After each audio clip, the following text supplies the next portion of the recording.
जमलेल्या माझ्या तमाम देशभक्त बांधवांनो, भगिनी आणि मातांनो,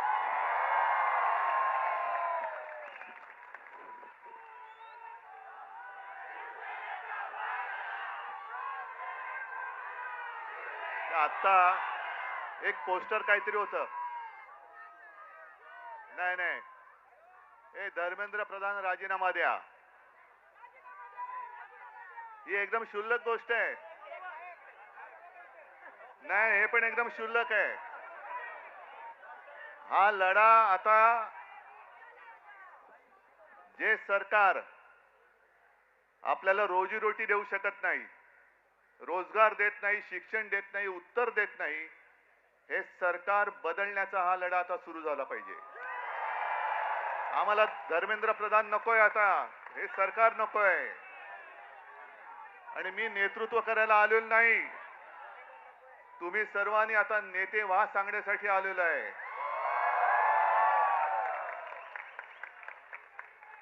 फक्त मला एक तुमच्याकडनं वचन पाहिजे की आज दिसते ती जाग आहे, आज दिसणारी आग आहे, हे सरकार बदलेपर्यंत टिकणार की नाही टिकणार. म्हणजे ही आग टिकली पाहिजे, सरकार टिकता कामा नये. या आगीमध्ये सरकार जाळून भस्म झालं पाहिजे, तर या उठावाला अर्थ आहे. आणि हा लढा एकट्या सोनम वांगचुक यांचा नाहीये. हे सरकार केवळ चंदा चोरी, वोट चोरी, अरे तुमचं भविष्य चोरलंय त्यांनी, तुमचं भवितव्य, या देशाचं भवितव्य चोरलंय. काय दिलंय का या सरकारने तुम्हाला? आज मी येताना बातम्या बघत होतो, दिल्लीमध्ये जंतर मंतरच्या इकडे युद्धाची तयारी जणू काही सुरू झालेली आहे. सैन्य आणतायत, फौजा आणतील, कदाचित अणुबॉम्ब सुद्धा आणतील. पण या सरकारला माहिती नाहीये, या देशामधला हा जो तरुणाईचा अणुबॉम्ब आहे तुमच्या बुडाखाली आधीच लागलेला आहे. आणि हे आता तुमची जी काय युद्धाची तयारी आहे, ही तयारी जर का नीट परीक्षेच्या वेळेला नीट केली असती तर तुमच्या बुडाला सुरुंग लागला नसता, लागला असता. बरं, मी काय म्हणतो की एकदा होऊन जाऊ दे. सोनम वांगचुक यांनी देशाला काय दिलंय? दिलेलं आहे. जे आपले सैनिक, तुमच्यासारखे, तुम्ही तरुणाई, या देशाचं भविष्य तुम्ही आहात आणि देशाचे रक्षण करते तुमच्यासारखेच तरुण जवान सरहद्दीवरती आहेत. या तरुणांसाठी मायनस टेम्परेचर, आपल्याकडे जरा मुंबईमध्ये जरा 20-22 टेम्परेचर झालं का थंडी आहे बाबा, मफलर काढा. तिकडे तर बर्फामध्ये सैनिक उभे राहतात आपल्यासाठी. ते तिकडे आहेत म्हणून आपण इकडे आहोत. या सैनिकांसाठी ज्यांनी सोलार टेंट बनवले, की या सैनिकांनी देशासाठी मरण्यासाठी, म्हणजे मेलो तरी 72 पण माझी भारत माता जगली पाहिजे, त्या देशाच्या सैनिकांसाठी ज्याने सोलर कॅम्प बनवून दिले, टेंट बनवून दिले, तो यांच्यासाठी देशद्रोही ठरतो. हा देशद्रोही. तिथलं पाण्याची टंचाई लक्षात घेऊन ज्यांनी आईस फाउंटन तयार केले, असा हा पर्यावरणवादी, असा हा शास्त्रज्ञ,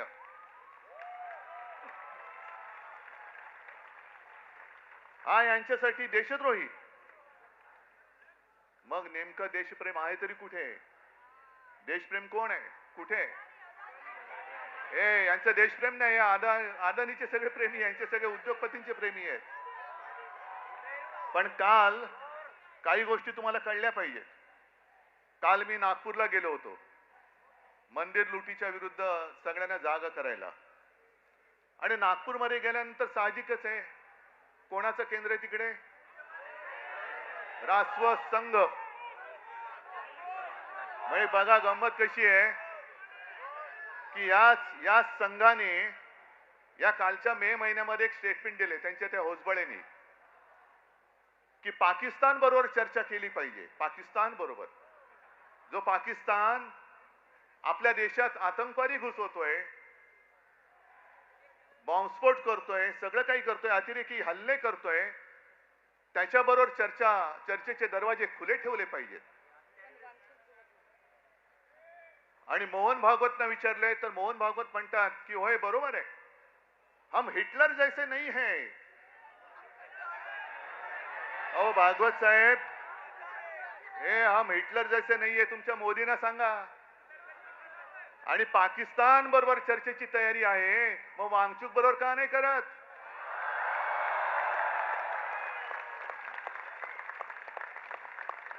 म्हणजे जो देश आपल्या सैनिकांचे बळी घेतोय त्याच्याबरोबर चर्चा, आणि जो माणूस आपल्या सैनिकांसाठी सोलार टेंट बनवतोय, अरे त्याच्या बुद्धिमत्तेचा वापर करून घ्या या देशासाठी. अशी माणसं होत नाहीत परत परत, अशी माणसं होत नाहीत. मग ही सगळं हे जे काय बघतोय ना, आज सगळे तिकडे पोलीस फाटा वगैरे आणतायत, कोणासाठी आणताय? अरे एवढे घुसवा ना तर पाक व्याप्त काश्मीरमध्ये का नाही घुसवत तुम्ही? माझ्या नौजवान सगळ्या तरुण आणि या तरुणाई विरुद्ध तुम्ही आणखीन जे देशाच्या रक्षणासाठी सैन्यात जमा झालेले ते भरती झालेले तरुण वापरणार, म्हणजे तरुणांनाच तरुणाच्या विरुद्ध उभे करणार, आणि तुम्ही काय तिकडे जिलब्या पडत बसणार का ढोकळा खात बसणार?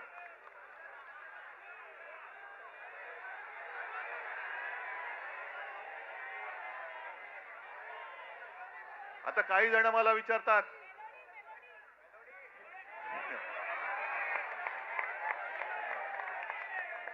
नहीं मेलोडी खाओ खुद जान जाओ,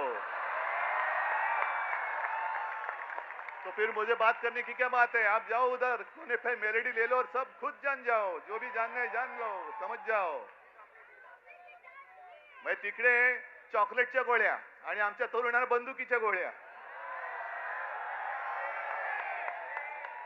नाही हे सरकार, म्हणून मी म्हंटल ना, आहोत ना आम्ही हिंदुत्ववादी आहोतच, पण कट्टर देशाभिमानी हिंदू आहोत. धर्माच्या आधारावरती केवळ शेंडी जानवाचं हिंदुत्ववाले आम्ही हिंदू नाही आहोत, आम्ही देशभक्त हिंदू आहोत.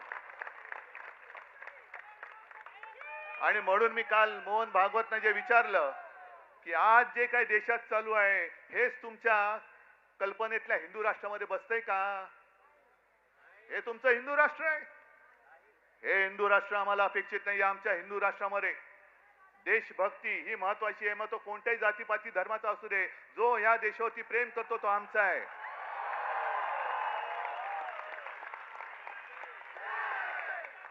पण गंमत कशी आणखीन असते ती बघा. काही वर्षांपूर्वी म्हणजे ज्यातनं भाजप सरकारचा जन्म झाला, अर्थात त्याच्यामध्ये पापी आम्ही सुद्धा होतो, पण अण्णा हजारे हे उपोषणाला बसले होते. लक्षात आहे तुमच्या? काय प्रसिद्धी मिळाली होती, काय प्रसिद्धी मिळाली होती. जणू काय संपूर्ण जग तिकडे एकवटलं होतं. पण त्यावेळेला अण्णांना कोणी देशद्रोही नव्हतं म्हटलं.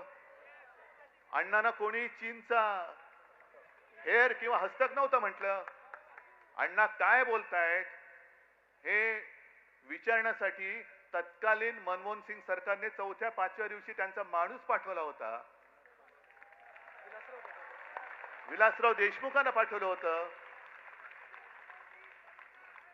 मग ही माणुसकी आज मोदी सरकारमध्ये का नाहीये? आमचा लढा हा माणुसकीसाठी आहे. पण अण्णा हजारेंना सुद्धा असं उचलून चादरी बिदरी आणून, अरे काय अतिरेकाला उचलताय तुम्ही? आणि चादरी कशासाठी पाहिजे? मोदी सरकारला सांगतो की तुम्ही चादरीने वांगचुकना जरी झाकला असेल तरी तुम्ही सत्य झाकू शकत नाहीत. आणि तुमच्या पापावर तर पांघरून अजिबात घालू शकत नाही. तुमचं पाप उघड झालेलं आहे. किती झाका, तुमचा पापाचा कोंबडा हरवणारच आहे. पण अण्णांच्या वेळेला जसं मनमोहन सिंग सरकारने लगेच 4थ्या-5व्या दिवशी दूध पाठवला होता, का नाही पाठवला मोदी सरकारने? का धर्मेंद्र प्रधानला एवढं काय सोनं लागलेलं आहे? काय तरुण मुलांची आणि मुलींची काय मागणी आहे? एक तर शिक्षणाचा, स्वतःच्या शिक्षणाचा पत्ता नाही, त्याच्यामुळे शिक्षणासाठी किती मेहनत करावी लागते हे यांना माहिती नाही. अभ्यास म्हणजे काय असतं हेच जर माहिती नाही तर अभ्यास करून परीक्षेला जाताना पेपर फुटल्यानंतर काय होतं या यातना होणार कशा? नाही, आता डिग्री खरी का खोटी हा सुद्धा प्रश्न आहे.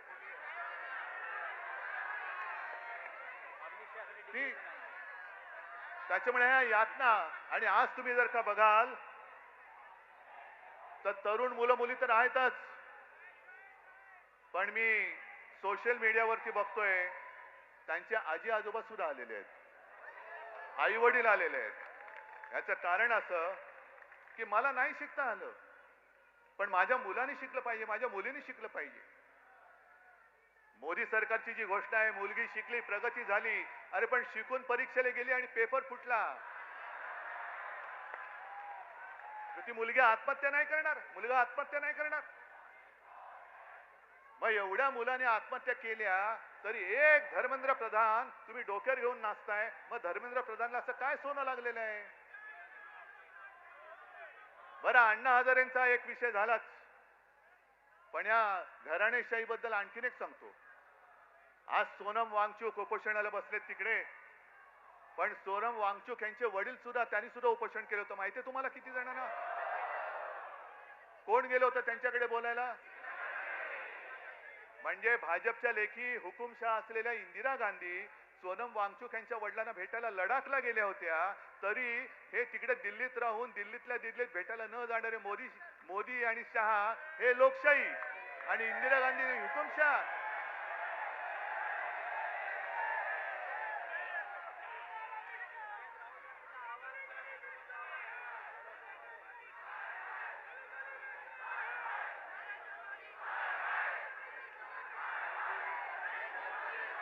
एक मिनिट, हा गली गली में शोर आहे, बरोबर आहे, पण तुम्ही जिथून जिथून आलाय, कुठल्याही गल्लीतनं आला असाल, कुठल्याही गावातनं आला असाल, त्या गल्ली गल्लीमध्ये तुम्हाला शोर करावा लागेल,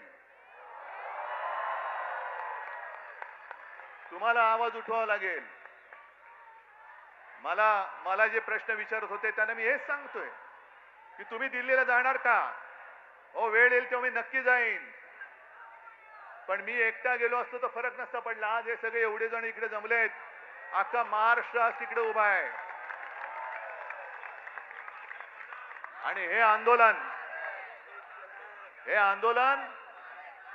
आता फक्त जंतर मंतर पुरतं मर्यादित ठेवायचं नाही. देशातल्या प्रत्येक कानाकोपऱ्यामध्ये काय तुमची घोषणा नाही, आणखीन काय बोललात? गली गली में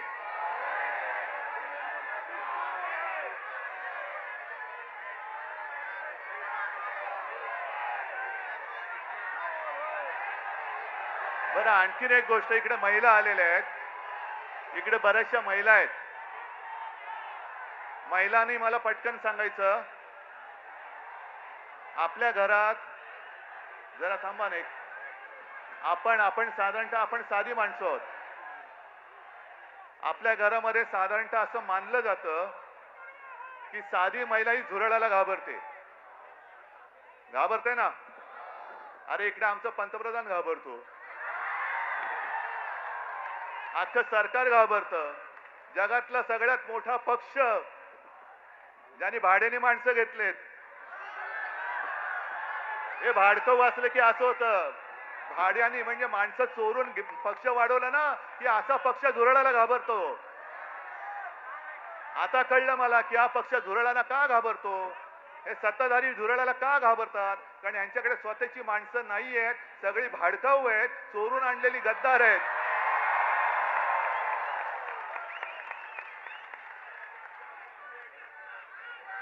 पण आता आपल्याला एक गोष्ट ठरवावी लागेल.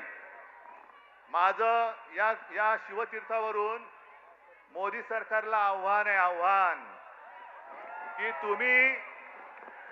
तुम्हाला वन नेशन वन इलेक्शन घ्यायचे ना, आत्ता जाहीर करा. उद्या निवडणूक, देशाची निवडणूक आत्ता जाहीर करा, आम्ही तयार आहोत.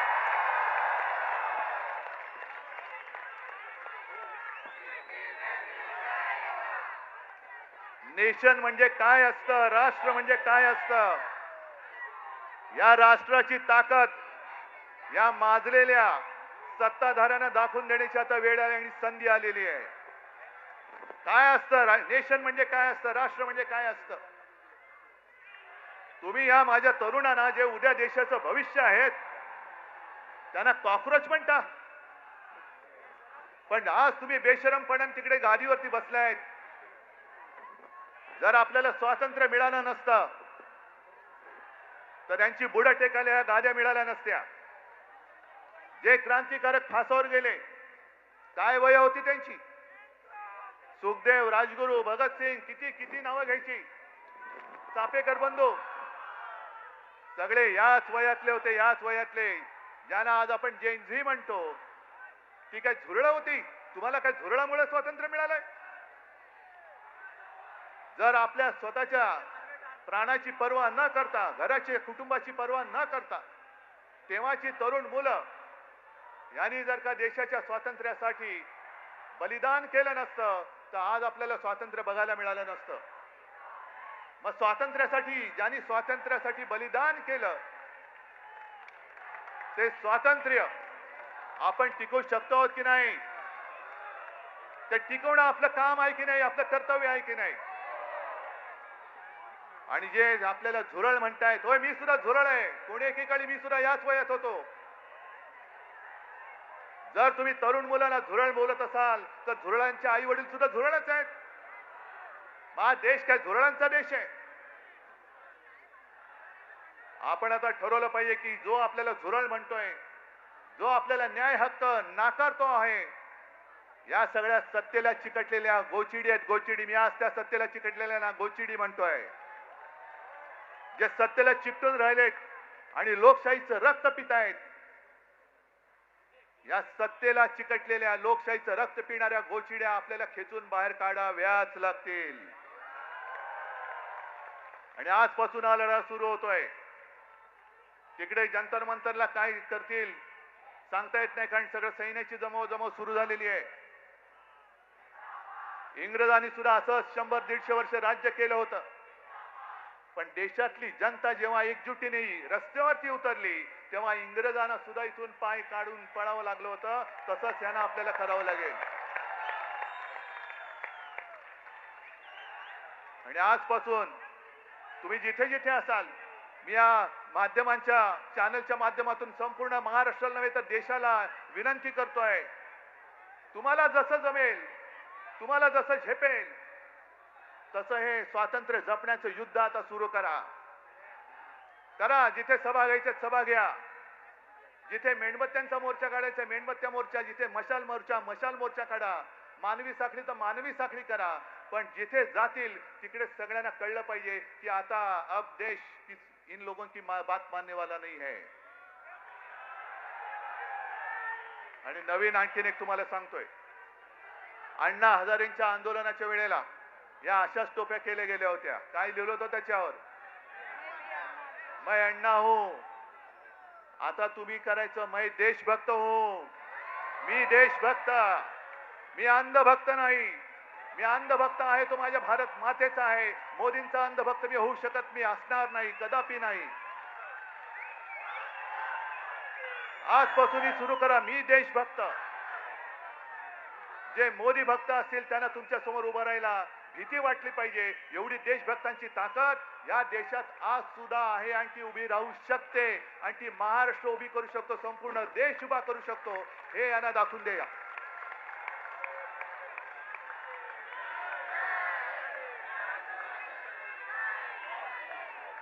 आज तुम्ही एवढ्या मोठ्या संख्येने आलेला आहात. मी म्हणतोय ठिणगी आहे, पण एक ठिणगी वणवा पेटवायला पुरेशी असते. ती ठिणगी आज पडलेली आहे आणि देशाच्या लुटारूंना सत्ता भ्रष्ट केल्याशिवाय आता आम्ही स्वस्थ बसणार नाही, ही शपथ घेऊन आपण ह्या आंदोलनाला सुरुवात करूया. जय हिंद, जय महाराष्ट्र.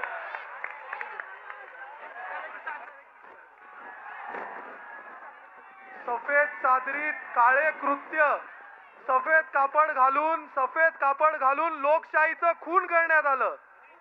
सफेद कापड घालून परवा लोकशाहीचं खून दिल्लीत करण्यात आलं. त्याच्या निषेधार्थ आज आपण सगळे इथे जमलेलो आहोत.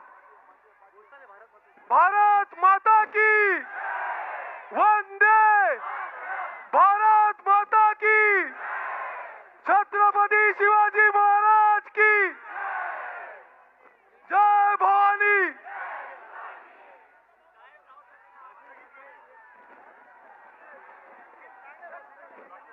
राष्ट्रगीत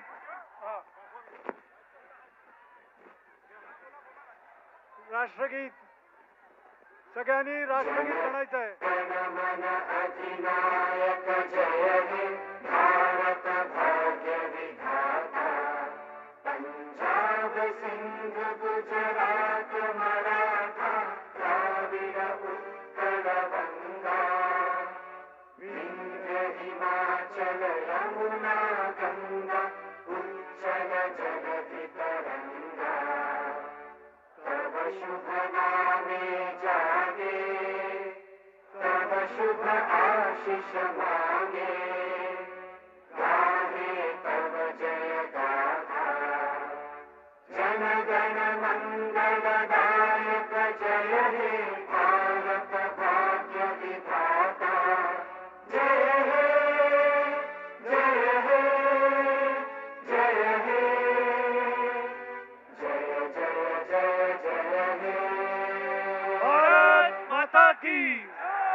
भारत माता की जय वंदे मातरम वंदे मातरम.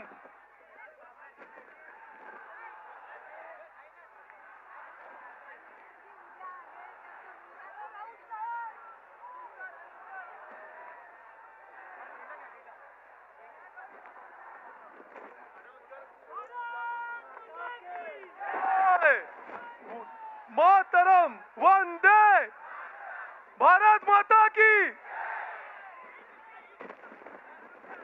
और आराम से हमें जाना है, आराम से, किसी को भी हर्ट नहीं करना है हमें. बट एक और बार भारत माता की वंदे सोनम वंदे. वांगचुकजी यांच्या सपोर्टसाठी आपण इथे मोठ्या संख्येने आलात. आम्ही शिवसेना उद्धव बाळासाहेब ठाकरे पक्षाच्या वतीने सगळ्यांचे आभार व्यक्त करतो. अशीच एकजूट आपण ठेवूया. जय हिंद, जय महाराष्ट्र, वंदे मातरम.